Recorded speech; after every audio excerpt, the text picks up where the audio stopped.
Hi, my name's Ken Blue. I'm the executive chef at Hippocrates Health Institute. And my journey into becoming vegan began, I was working as what we'll call a regular chef in, and assisting in a country club. And it was the 5th largest country club in the nation at the time.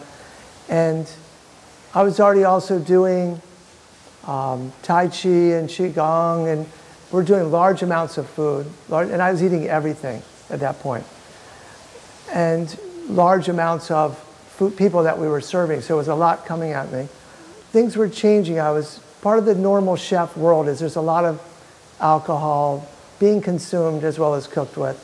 And other kind of a social atmosphere, which is fun, but this was starting to, it was part of the workplace in addition to just after work.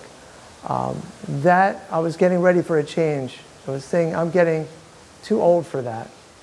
And this coupled with really the large amounts, as I said, that we were serving, it would be like 120 lobsters I was cutting in half and stuffing with crab meat and washing them out. And I used to really like lobster. And in addition to that, there was probably 300 we were steaming per night. And this was on every Friday we were doing this. And it's just such large amounts. And I started really becoming less than appetized by lobster. They're very dirty animals.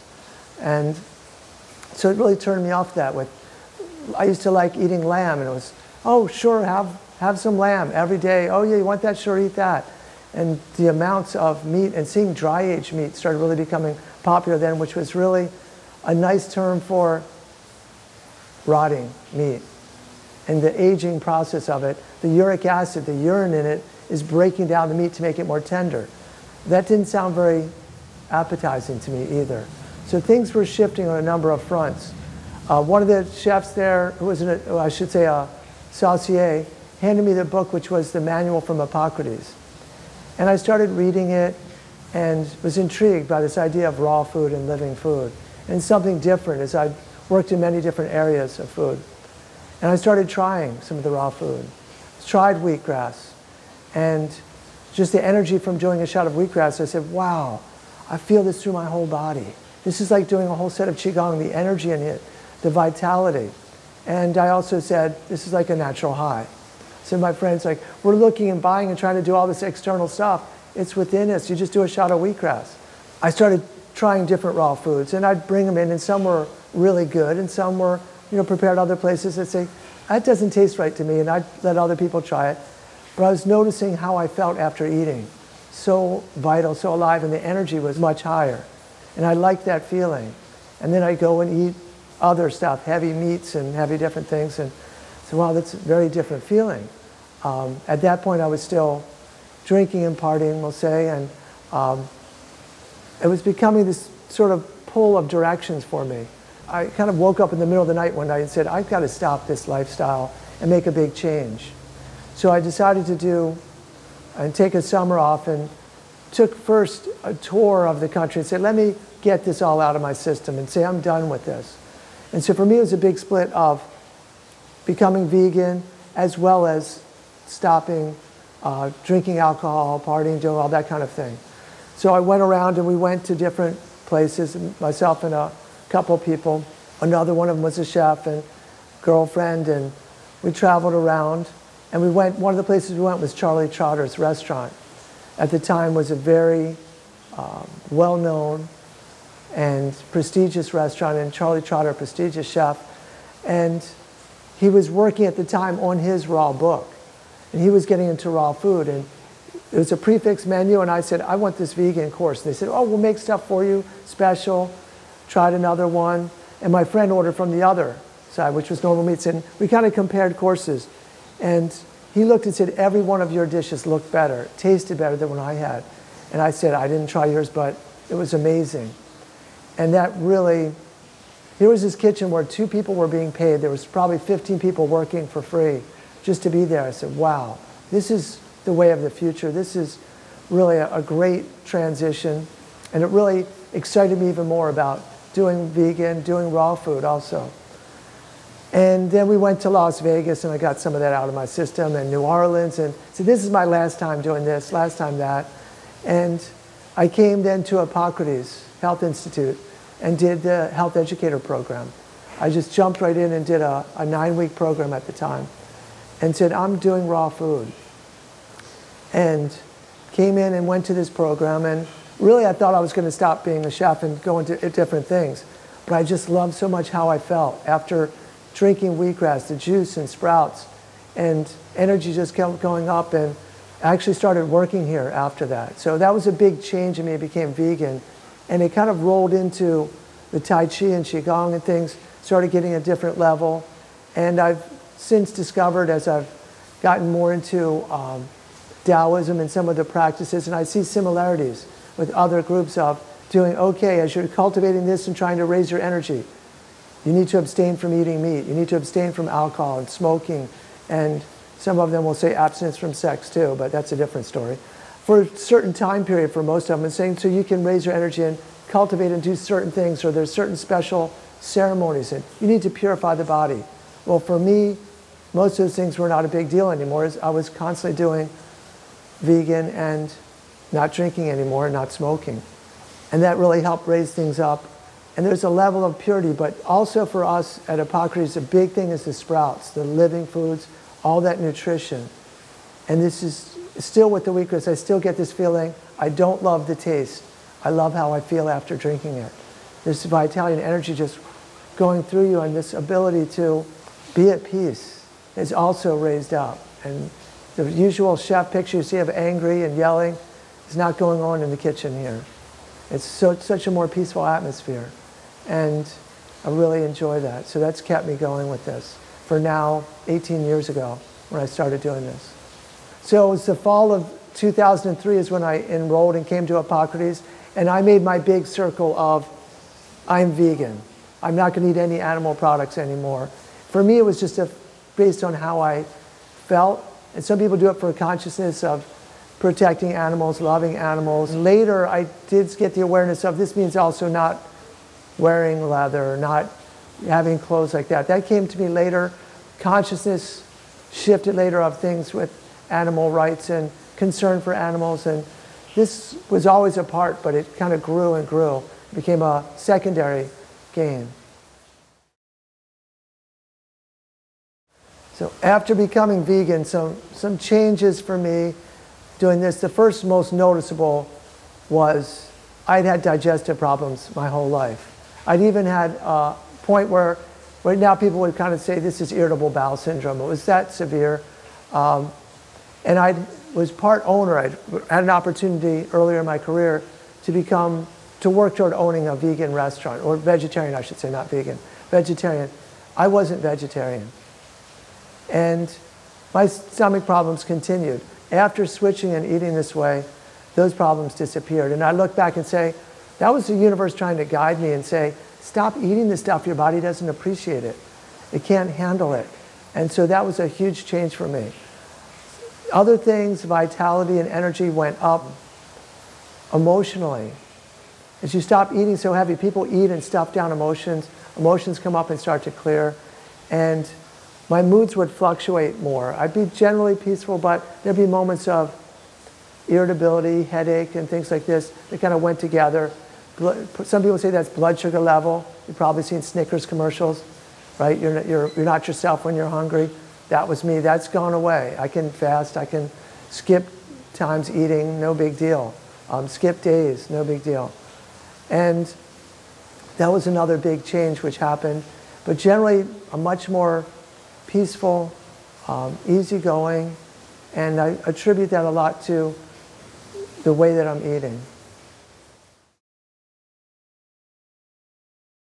After you do it for a while, I was very surprised how quickly you go through a place, and so I'll go into a store, maybe it's Whole Foods or something, you're going in, what I used to eat I find repulsive.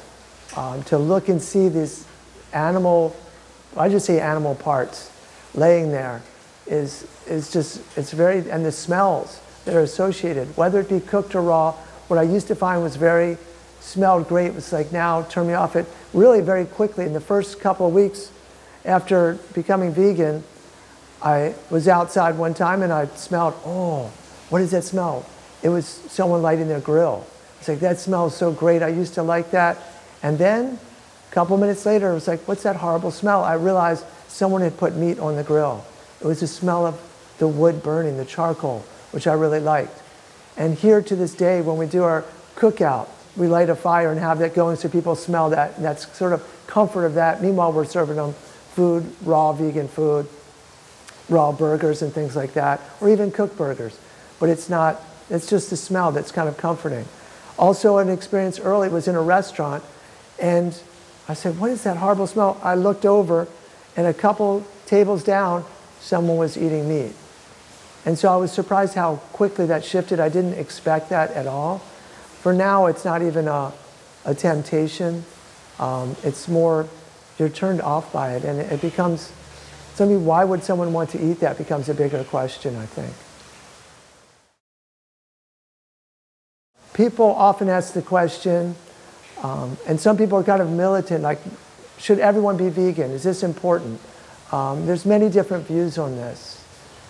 And I'm kind of let people find their own path and choose things. And you could say there's many people who will point out how much better it would be for the planet if people were vegan, at least plant-based, and partly there's the way how much resources go into and inefficient with and destruction of environment by people eating animals. Depends how those are raised and things like that. So you could go different ways on arguments like that. Consciousness, some people will say, well, you're eating these things which are a certain level of aggressiveness and anger that's then coming into people. And there is a big difference that I know for myself, the angry chef thing, you know, I'd be one, I'd like kick a trash can. I'd never throw something at a person, or a box, and or slam something down. That's gone. So it would be a more peaceful world, I do believe. There are great benefits, and people need to at least more plants, more vegetables, fruits. This is like the foundation of what people traditionally ate. And I think if you start going that way, you start eating less and less of the other. We had someone here who came with their wife and was drinking green juice and doing things, and they keep coming and picking up produce every week. He said, I'm not shifting, I'm not changing, but I'll start drinking the green juice. He came back a couple weeks later and said, you all are sneaky. Now I'm starting to crave avocados. I don't want to finish my beer anymore. I want green juice. He said, I'm starting to crave vegetables. Someone else who wanted to become vegetarian, but their problem, they didn't really like vegetables, was their belief. So it was really, the person was 11 years old at the time. I said, start doing a shot of wheatgrass. Just do a little shot of wheatgrass each day and see how that goes. Their taste buds started changing. The next thing they said, I'm craving cauliflower. This was a person who before cried when there was parsley on their spaghetti with butter. Cried, what is this green stuff? I don't like that. Now was craving vegetables. Just by doing the wheatgrass, started shifting things that much. So as you start to add in what's pure, what's not, and a lot of the animals and how they're killed and different things like that, even just in general, there's less level of purity from that versus a plant. That starts shifting people, and I think people will find their own way, and I do believe it would improve many aspects of the world. Encouraging people to be vegan. It's different for each person what's going to kind of pull them in a little bit. Some people it is, look at what's going on in the environment. Can you at least help that way? Cutting back in what you're doing. And another really effective way for me a lot is not, and I tried this at first, was starting to lecture people. Do you know what this is? Do you know what this does to you? Do you know what happens when you drink cow's milk? This is like glue. And people didn't like to hear it. They'd tune me out. So I think if you get people to add in things, start trying vegan, start seeing all the adventure. And this is what partly drew me in as a chef is, this is new. Some of the different ways people are working with vegetables. And something, for me, I've been a chef. I've eaten at a lot of, growing up I was fortunate. I was eating at a lot of nice restaurants and been exposed to a lot of things. But still I came to Florida, it was like, here's fruits I've never tried before. I've never heard of. Here's vegetables I've never even seen. Let me try this. There's so much experience. There's so much variety. So getting people to add in and try things, and things start shifting, you start going, wow, I do like this. And then they start dropping out other things. Your taste starts to change, as I've said. So to me, it's really add this in. Here's some of the health benefits for some people, and we see this here. They wait until they have heart disease. They wait till they have cancer. They wait till they have diabetes to start shifting. Change the way you eat, and you can prevent so much of this. You can help your body, help itself, and really, that's, for a lot of people, it takes that motivation of health. So it's kind of knowing the person, talking to them a little, saying what's going to do it for that person. And it really helps people shift and become vegan. And it doesn't have to be a hardcore at first approach, but as I said, for me, at a certain point you'd say, oh, and some people still resist and say, you're being difficult if you go to a restaurant. Why do you have to be difficult? Can't you just eat this? And you have to say, be persistent, say, I'm not being difficult. I'm just doing what's right for me. Sometimes you even have to say, my doctor told me this is what I should do. You're your own best doctor. From there, you get opinions, you get help. Sometimes people say, are you allergic? What's the problem? So it brings up challenges for other people in them, and sometimes they want to challenge people who are vegan and pull them down. But stay the course and be the example, is what I say. People do like to challenge really any changes that you make in life, but the bigger the change, and if it's something they know, people know it's good for them, they feel challenged when you're doing it and they're not. And they try to pull you back down. So being vegan, that is one of those challenges. People say, oh, why do you think that, and try to pull you back. I was actually going out with a girl, and she broke up with me, and we broke up over me changing what I was doing. And I at points said, look, I'm not telling you have to eat this way for us to be together. If you're saying I have to go back to eating meat and doing this stuff just so that you'll be with me, that's not in the picture either. It's the middle road. I'm willing to settle for middle road. If you're not, then we're done. And we broke up, we got back together, we broke up again, and finally said, what are we doing? You're not ready to accept what I'm doing. I need to stay my course. People are challenged, family members. Oh, come on, it's a holiday. Just have this to celebrate. I said, that's not part of celebration. That's not what this holiday is about. There's really no holiday. That's really, the center of it is eating that. And I've seen this with people bringing in religion.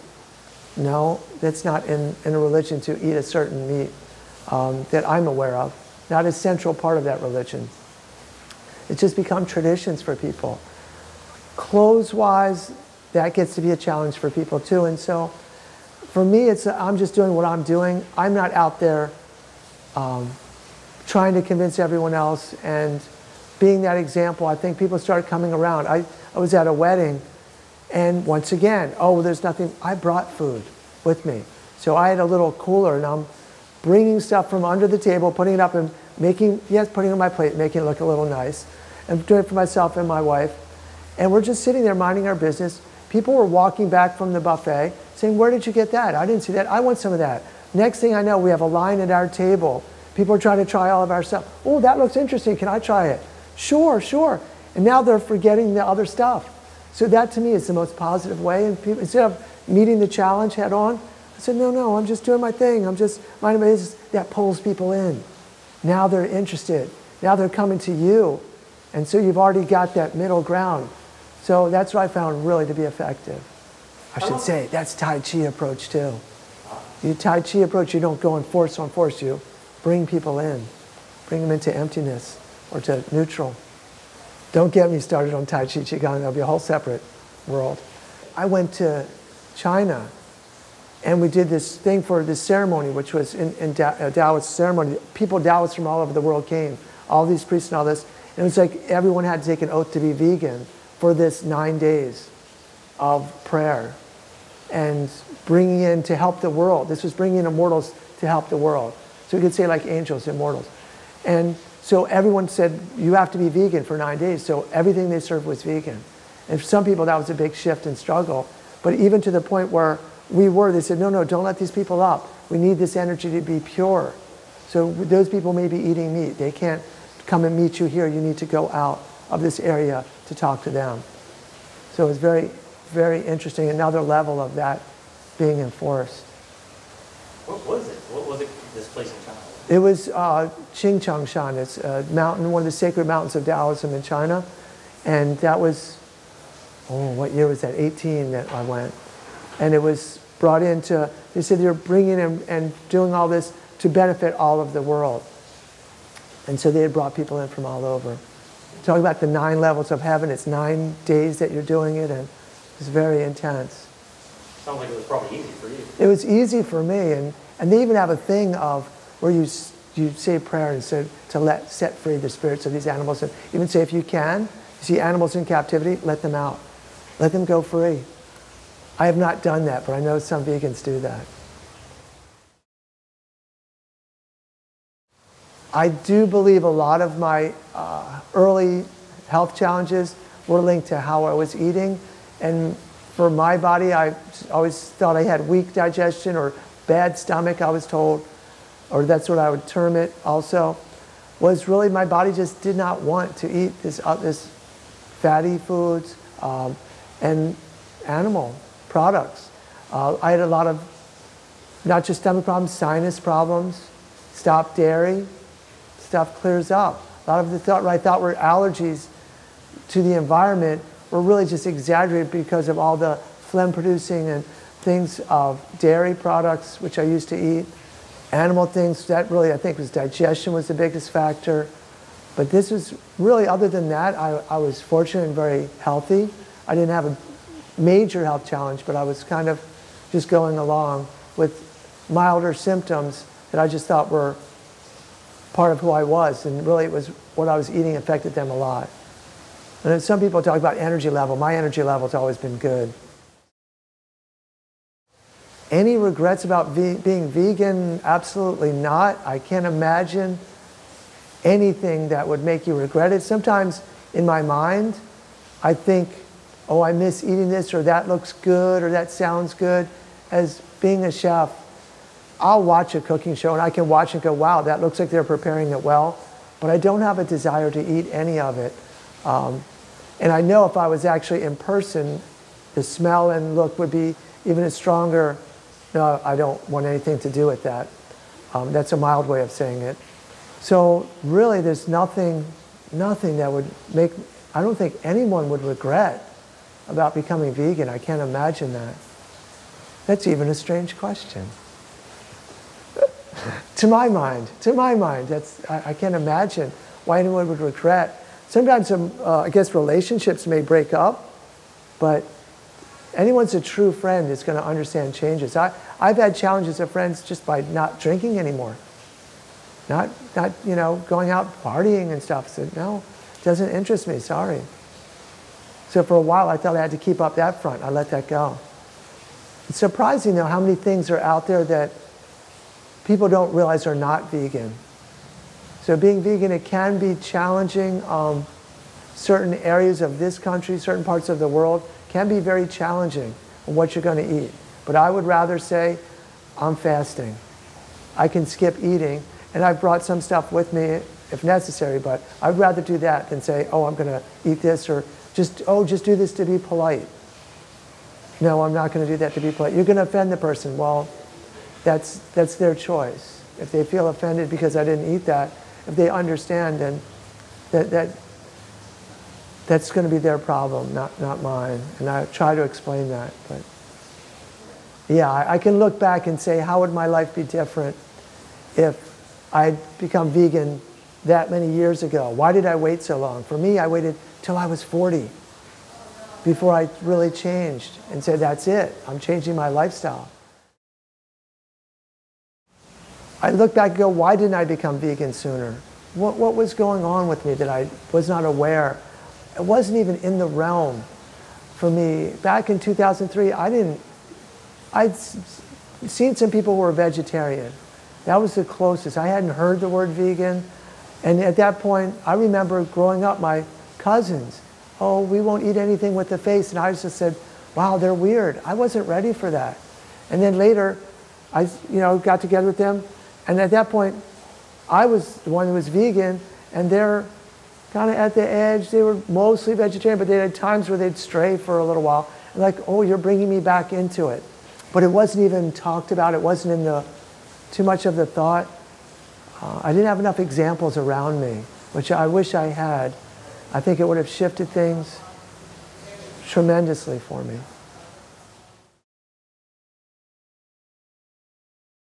So as my first thoughts came in about eating for me, raw food, and then about being vegan, there was a lot of foods that I had loved and said, how could I give up X, Y, or Z? I don't think I could ever give these up.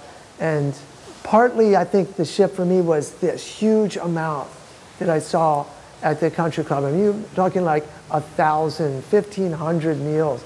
It was just overwhelming, the amount that started to really, for me, what I thought I liked. Like I mentioned at one point about the lobster, I thought I liked it.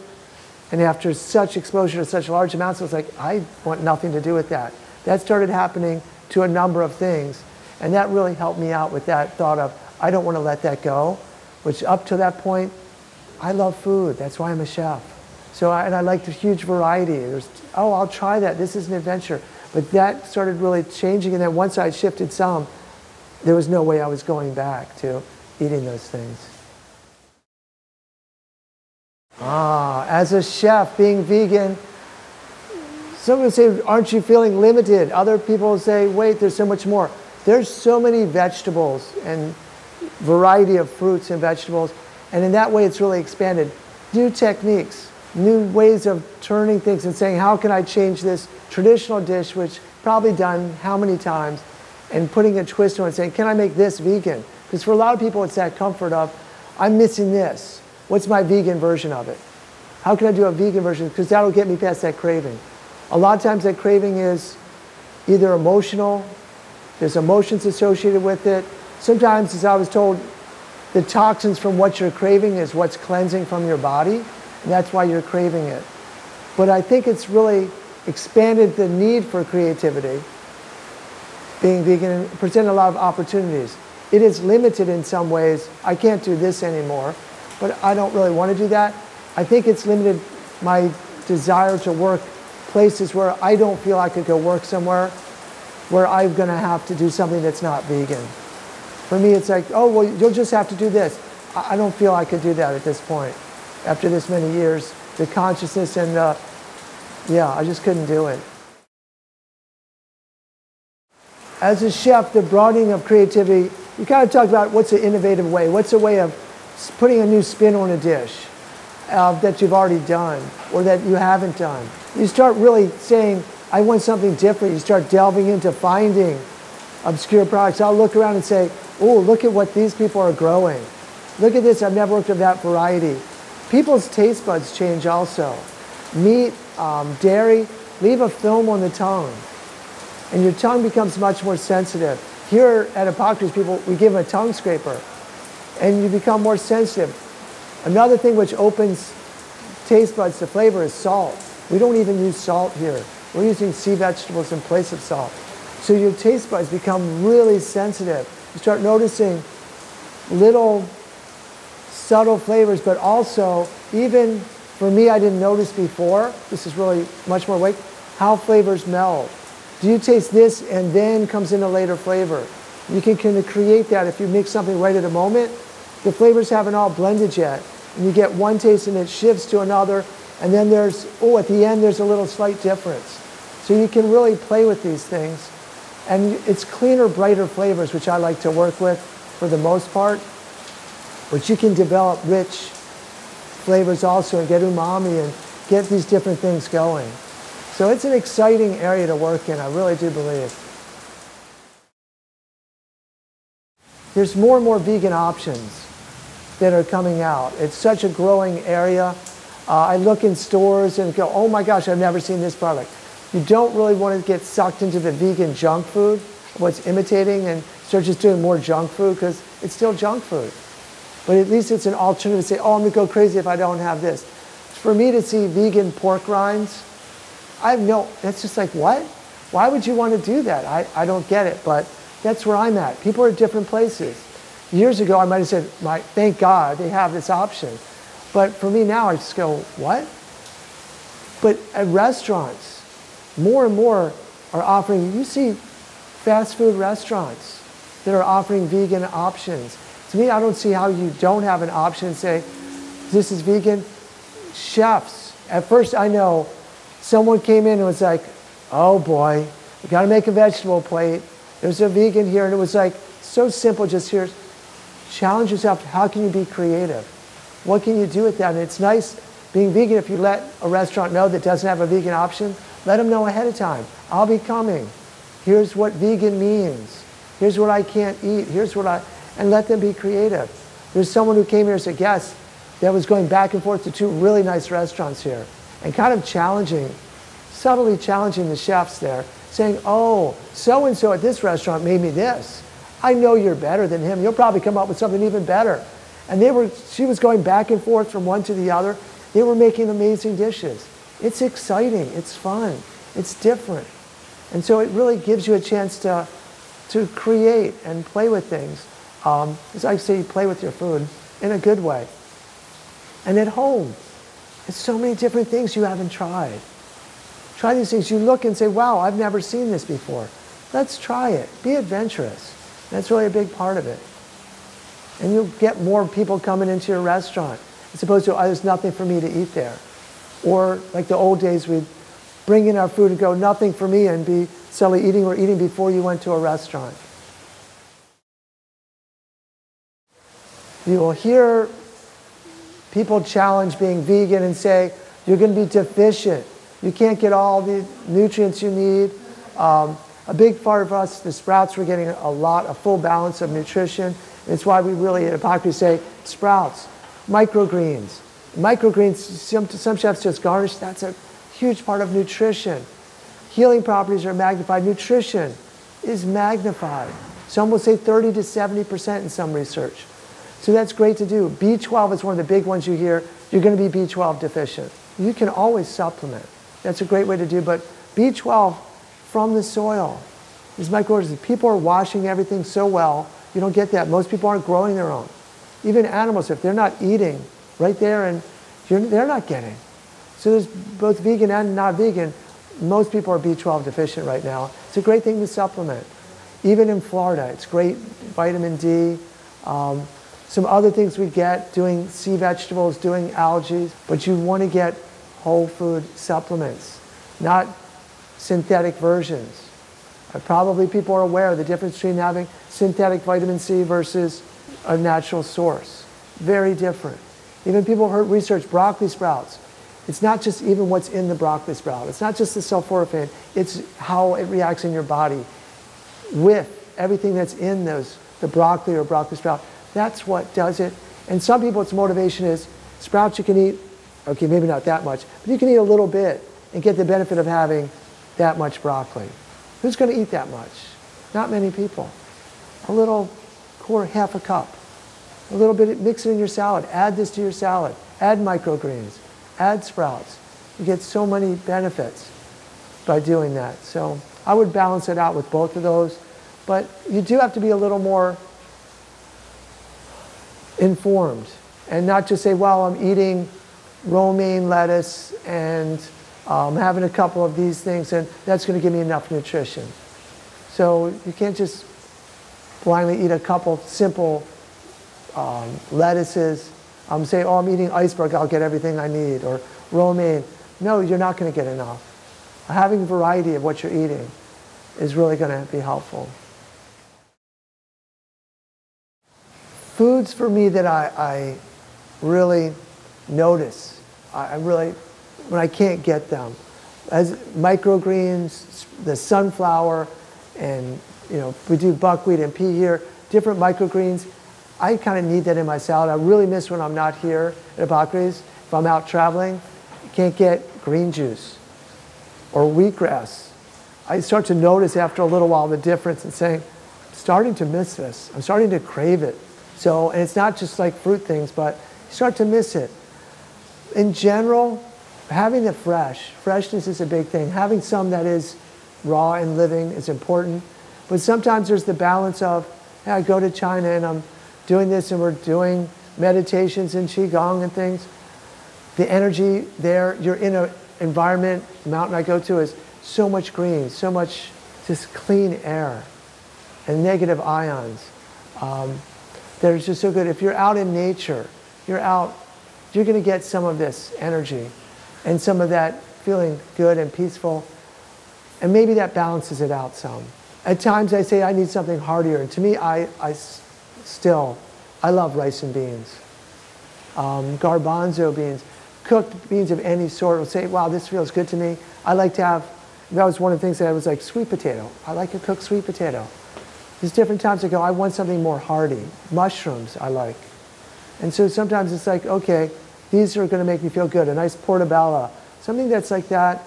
And I like to get fermented as part of what I'm doing on a regular basis. Whether it's kimchi or sauerkraut, naturally fermented, not just vinegar added to it, but you're getting the probiotic that way. I think it's an important thing for everyone to get some probiotic to help keep the immune up high and help with digestion. I enjoy those things. For me, at times I need a little spice. And so something that's a little bit spicy, maybe not make me cry, but something a little spicy keeps things interesting for me also. And something with a little, times you want a little fatty creaminess, nuts, seeds, or avocados. So you want to have that balance where you're getting your essential fatty acids is important. I like to put hemp seed on the salad. Gives you great texture, great taste. I know I'm getting some of these essential fatty acids. Drinks, I'll put some chia in. And so I'll also just make sure I get a nice balance of that. And then drinking nut milk. I'll sometimes do that with some of the vegan protein powders and say, I don't have time to eat a couple meals here. I'll just do that one. But for me, a big thing changed at first. I was eating a lot of food and losing weight. I didn't want to lose weight.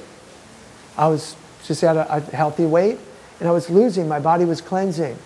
And then I was eating a lot, still losing. Now I can eat one meal. I can eat small amounts. I usually do. My weight stabilized.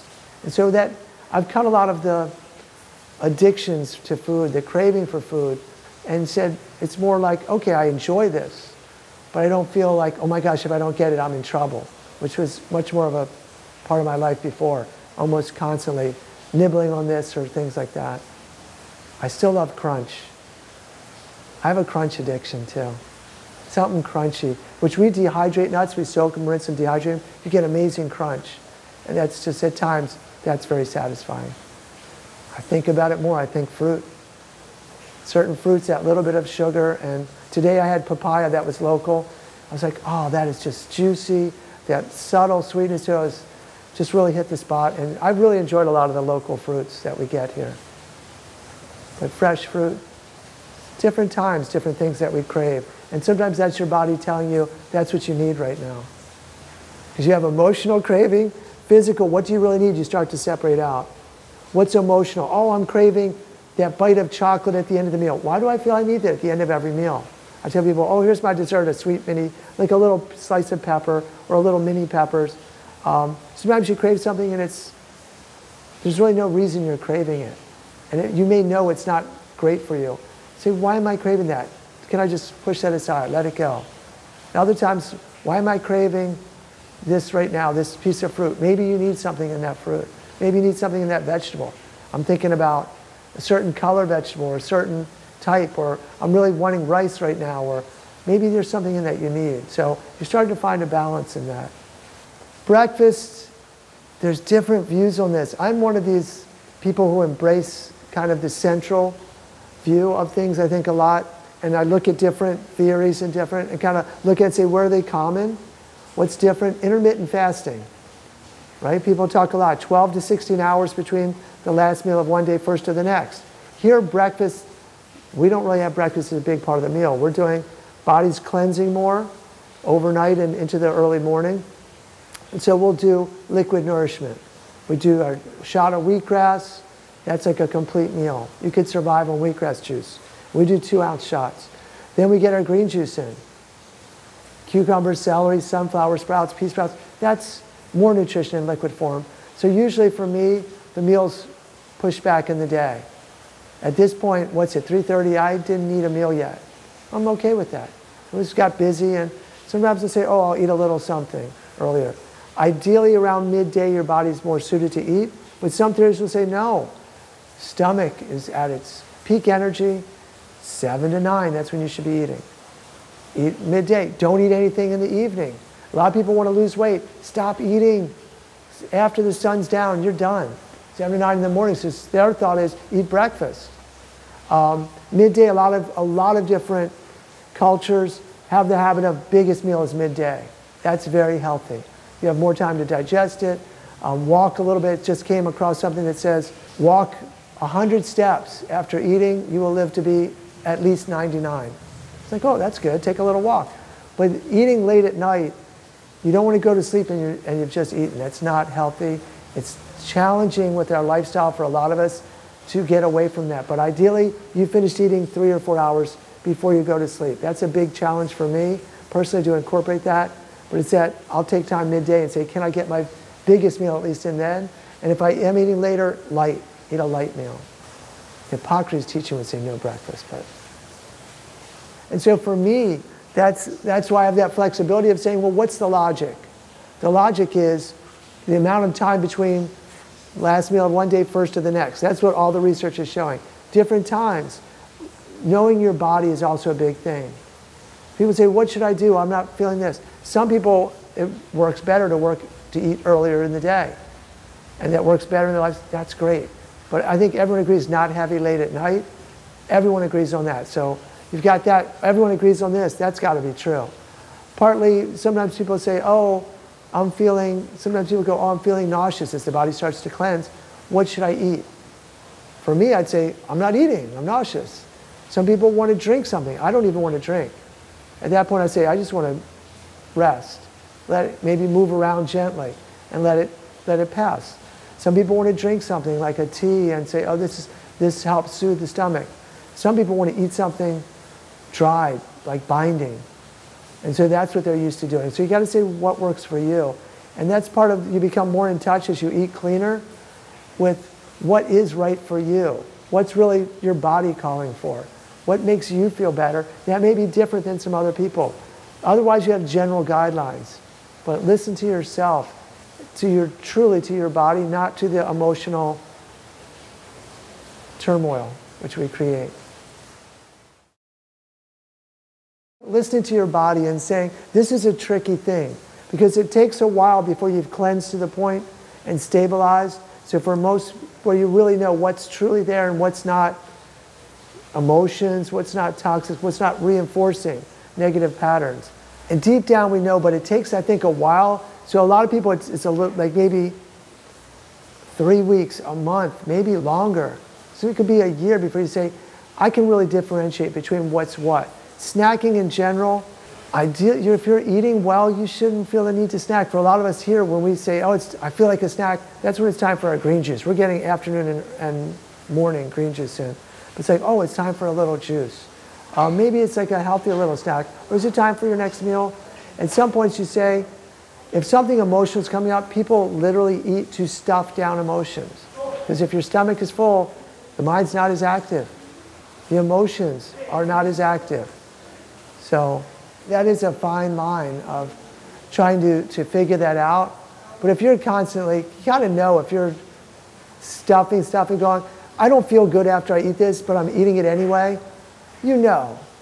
Listen to how you feel after. That's another big piece of advice. How do you feel after eating it? Because for me to say I love drinking wheatgrass, I love how it makes me feel after drinking. There's a little couple minutes and you're like, wow, that feels good. And some people, maybe they're allergic to wheatgrass. It's never going to feel good. That can happen. But if you eat something, go, you know, I ate that. There's cookies, and yeah, they're vegan, and I just love that. Makes me feel so good. And then you notice later that night or the next morning, you wake up with certain symptoms. Maybe it's a headache. Maybe it's, wow, I'm really stuffy. You know.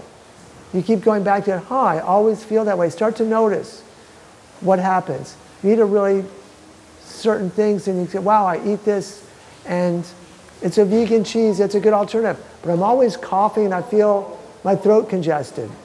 Are you okay with that symptom, or you're not? Then you can make informed choices. The question of how to get started being vegan. I could just laugh and say, eat vegetables. Start adding things in. But really, there's the approach of course, you got to start adding in. I went and said, okay, I'm clearing this out. Last time ever. That was my approach. Last time ever eating this, this, this, and this. And I'll be honest, I went back and said, okay, one more time. Okay, one more time. But then when I hit the point and I started doing the program, I said, that's it, I'm done. And for me, that was my line I wouldn't cross.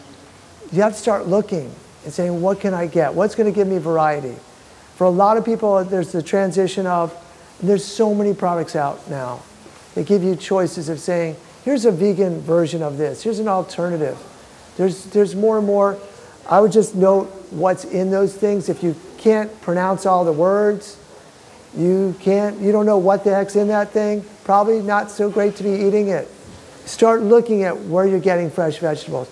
I personally will say, find where some microgreens give a lot of variety to your salad. Have a salad each meal. Start adding that in.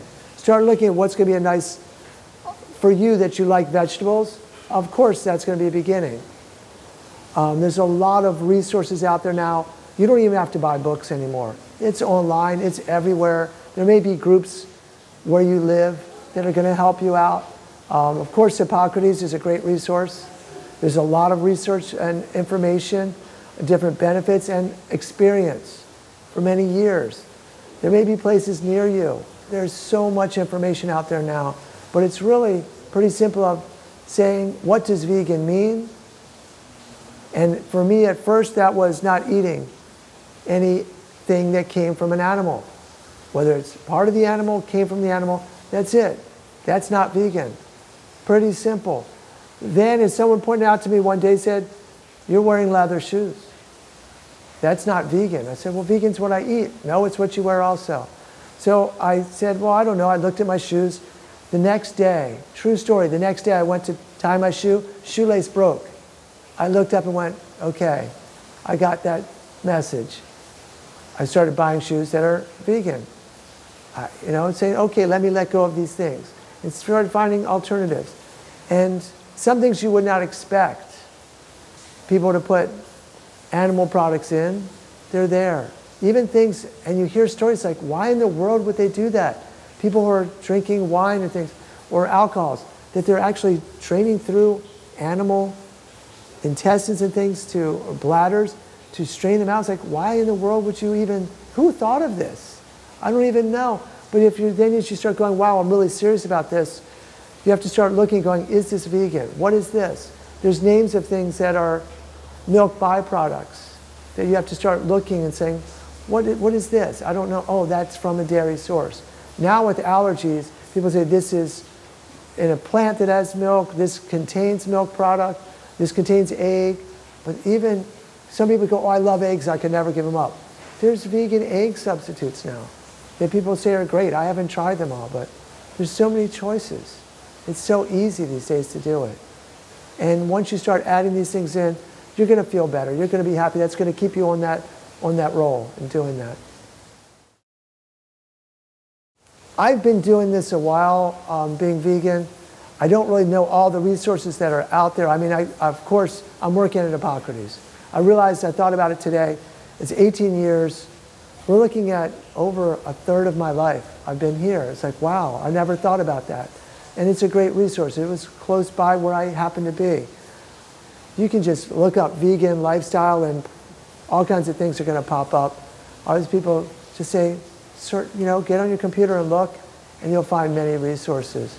As far as people buying things and things like that, I have done something with my wife where we were distributing just to people local. We have some inspirational things called Living Raw, LLC.com. And we share and I can support people and help them some. And there's guides and people in your area. People are coaching. So many ways to do it now. People will, I don't want to say make excuses, but have their stories of why being vegan didn't work for them. Some of the unfortunate ones, you hear people, I couldn't get this nutrient or this nutrition. Really not a very legitimate story of, with the world that we have different supplements if they were needed. Because at some point, your body's adjusting to getting nutrition in a different way. That's why I talked about earlier, I started losing weight. At first my body's cleansing. I needed to become more efficient at absorbing nutrition and clearing through fiber and different things. That was an adjustment for me. But that would be one, oh, I got this challenge, my doctor said to do this. Nutrition's not a big part of medical school at this point. And so you have to kind of go, and some doctors will work with you a lot. People will say, oh, my doctor said I have to take blood thinners. And the blood thinner interacts with these vegetables and this. Right, because they're doing the same thing. Because many doctors will work with you and say, if you're going to eat this consistently, we need to monitor, we can work with that. I see people who are diabetic, who can get off of insulin. But you need to be able to work with your doctor and say, look, I'm doing this. This is going to shift how much insulin I need, and work with that. And so you can bring that into balance. So for many people, it's that. It's finding someone to work with you. That's some of the common things. This happens with part of the meditation and medical Qigong practices that I'm a part of, where people hit emotional blocks. And so these things start coming up, and they don't want to deal with the issues coming up. So instead say, well, this is what's bringing it up for me. I was better off before I did this, and they want to stuff the things back down. Not the healthiest overall response for yourself, for others that are with you, around you. Push through that. Get help in getting around and through these things. And working with, sometimes it could be traumatic things which we've stuffed down. Get help working through these so you can release them. Success stories of being vegan. The biggest success stories is the biggest reason that I'm here at Hippocrates. I see all the time people coming here and changing their lifestyle, healing from really major diseases. People coming here, stage 4 cancer. People coming here, yes, diabetes. People coming here with heart problems. I had someone come here, it's happened many times, but said, you saved my life. I said, no, I didn't do anything. Oh, yes, you did. I said, no, I may have helped introduce you to this and help support you in changing your lifestyle, but you did it.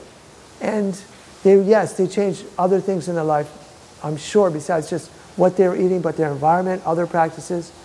But many things, the body, when you stop loading it with all these challenges, can heal and regain its natural state of health. So I've seen this so many times here. For me, it's not just as chef, I'm making food. The biggest part is the rewards of seeing the changes, even in 3 weeks, that happen to people. And if you look at Hippocrates' website and look at the testimonials, you'll see amazing stories. For me, minor stuff. I didn't come here thinking I have stomach problems. I thought, I like how I feel. My stomach problems went away. So for me, that's a big thing. People say, oh, I saw you this many years ago. You don't look like you've aged a bit. I just say, well, maybe your eyes are not as good. The lights are dimmer. I laugh. Laughter's, the best medicine, of course. So many times I've seen so many great stories here. I could go on and on and on. You all would fall asleep with all the stories. So it's a great thing, and more research is showing why this works, how it's what's really going on. But it really does work for so many people. Is it going to heal everyone? Can everyone heal themselves? No, that's not realistic. But it provides an opportunity of at least that increased vitality, energy level for, I'd say, almost everyone that I've seen. Game Changers. I'm sure people have seen that movie. People would doubt, I can't be like this. People say, well, would you ever eat an animal? It would be a really, really tough circumstance for me to even consider. We'd have to be past really long limits of no food at all available, and really a dire situation. It's hard to say if you're like really your life depended on it, would you do it or not? Some people say, no, even if my life depended on it. Until you're in that situation, I don't think you can accurately answer that, but I can truly say it would have to be that situation for me to say, yeah, I'm going to eat this again. I have no desire.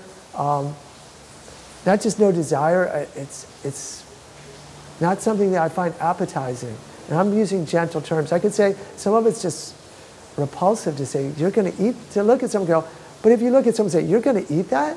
Do you know what that, look at that. That doesn't sit well with a lot of people to start talking to them that way. But really, I cannot imagine eating anything else at this point. And partly, sometimes I get a little concerned, like, what if I'm at this point and that's the only food I could get because I'm in this situation? There's choices, almost always. Well, the quote here at Hippocrates, we have two big ones that have stuck with me.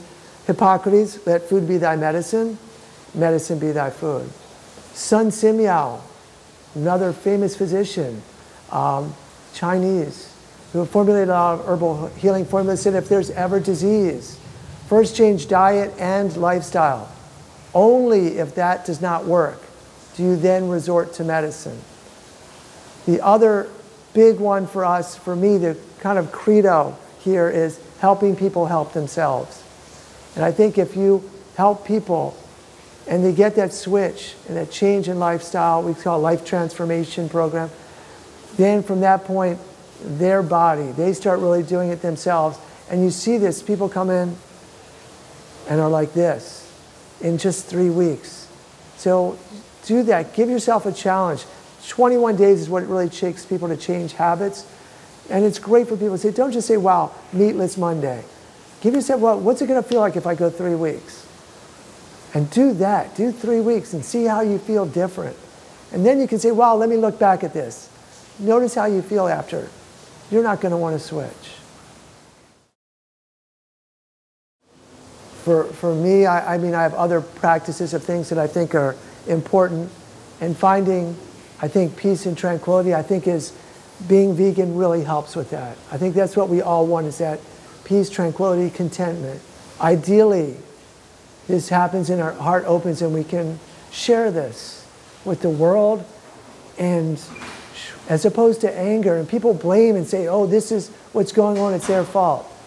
And kind of just being that example, we've heard from many different sources and different people quote, that's really the way to go. And this helps transform others. And a message from above.